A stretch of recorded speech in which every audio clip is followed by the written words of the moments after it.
Welcome to The Explainer. Today, we're going to talk about one single year, 1848, a year when it really felt like the whole map of Europe was about to be completely redrawn. I mean, everything was on the table.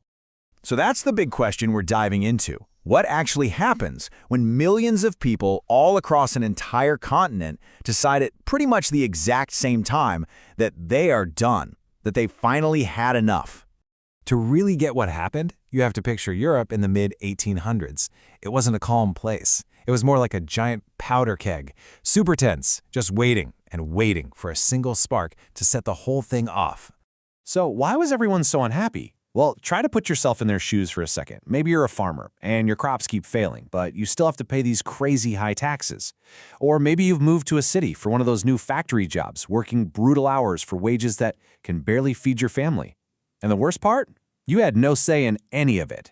This wasn't just one group's problem. This feeling of unfairness was absolutely everywhere. And who was calling all the shots? In most countries, it was a monarch. You know, a king, a queen, an emperor.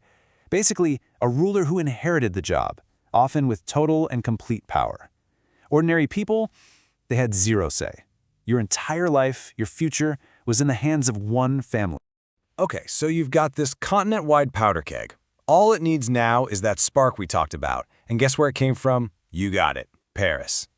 And in Paris, things went from 0 to 100, like really fast.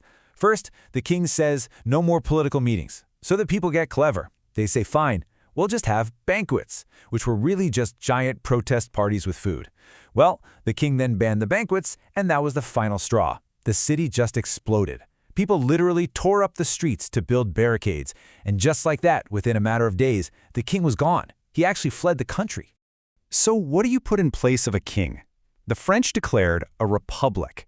And you have to understand, at the time, this was a huge, huge deal. The whole idea that a country is a public matter, not the private property of some ruler, and that the people actually get to choose their own leaders, that was a radical concept. The news from Paris, well, it spread like wildfire. It was this massive inspiration. People all over Europe saw what happened and thought, hey, maybe we can do that too. And suddenly, everyone started demanding change. And this wasn't just a French thing. Not at all. The uprisings just exploded in the German states, across the Italian states, and all through the huge Austrian Empire. It was like a domino effect happening almost all at once. That feeling, that real change was finally possible, it was totally contagious. Now, not everyone wanted the exact same thing. In the German-speaking lands, the big dream was to create one single united Germany. In the Italian states, it was about kicking out foreign rulers and becoming independent. And inside the Austrian Empire, which was made up of tons of different ethnic groups, people wanted more freedom and respect for their own cultures. But there was one thing pretty much everyone agreed on. They all wanted a constitution. And a constitution was such a critical idea here. See, it wasn't just about swapping one king for another. People wanted a written rulebook for the government itself, a set of fundamental laws that everyone, even the people in charge, had to follow. Something that would protect their basic rights, no matter who was in power. Okay, so things are looking hopeful, right? But here's where the dream starts to run into trouble. Because it turns out it's one thing to agree on what you're fighting against. It's a lot harder to agree on what you're fighting for. And pretty quickly, some major cracks started to show. The biggest problem? The people who started the revolution together didn't actually want the same things. You had the middle class, doctors, lawyers, business owners. For them, the main goal was political, getting a voice, getting the right to vote. But then you had the working class. Their goals were much more immediate. They needed jobs, they needed food, they needed to survive. The split between the two groups really weakened the whole movement. Let's look at the German states as a perfect example of this. They got so close.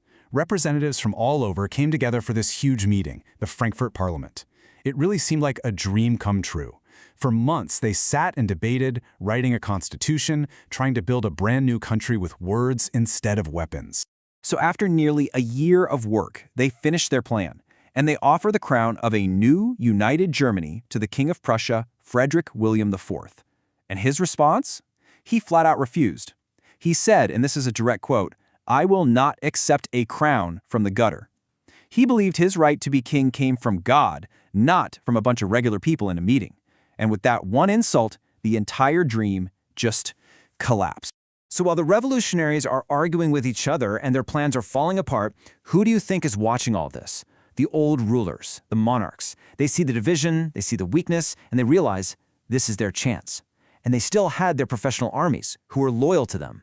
And what happened next followed a pretty predictable and pretty brutal pattern all across Europe. First, the revolutionaries argue among themselves. This makes the monarchs regain their confidence. Then, the monarchs deploy their professional armies. And finally, the revolts are just crushed with overwhelming force. The crackdown was absolutely brutal. We're talking thousands of people arrested or worse, and many, many more were forced to flee Europe entirely. They had to leave their homes forever, becoming exiles. A lot of these activists, who are sometimes called the 48ers, actually ended up moving to America, and they brought all their ideas about freedom and democracy with them. So the kings are back, the emperors are back. It seems like a total failure, right? Did all that fighting and all that hope mean nothing in the end? Well, not exactly. It's a lot more complicated than that. This is what's so fascinating about 1848. You really have to look at it in two ways. In the short term, yeah, it looked like a disaster. The revolutions were defeated, the monarchs were restored, but the long-term impact, that was a totally different story. The ideas of democracy and of people having their own nations, those ideas didn't go away, and some concrete things did change for good, like getting rid of old unfair labor systems in a lot of places. People called it the springtime of nations, and I think that's the perfect way to describe it, even though that spring was followed by a pretty long, hard winter.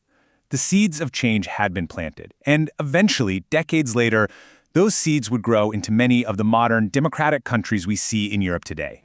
Which brings us back to this final, really important question. Can a failed revolution still change the world? Well, the story of 1848 seems to prove that the answer is yes. It teaches us that even when you lose the battle, the ideas you're fighting for can live on, and, in the long run, they can still end up winning the war. Thanks for joining us for This Explained.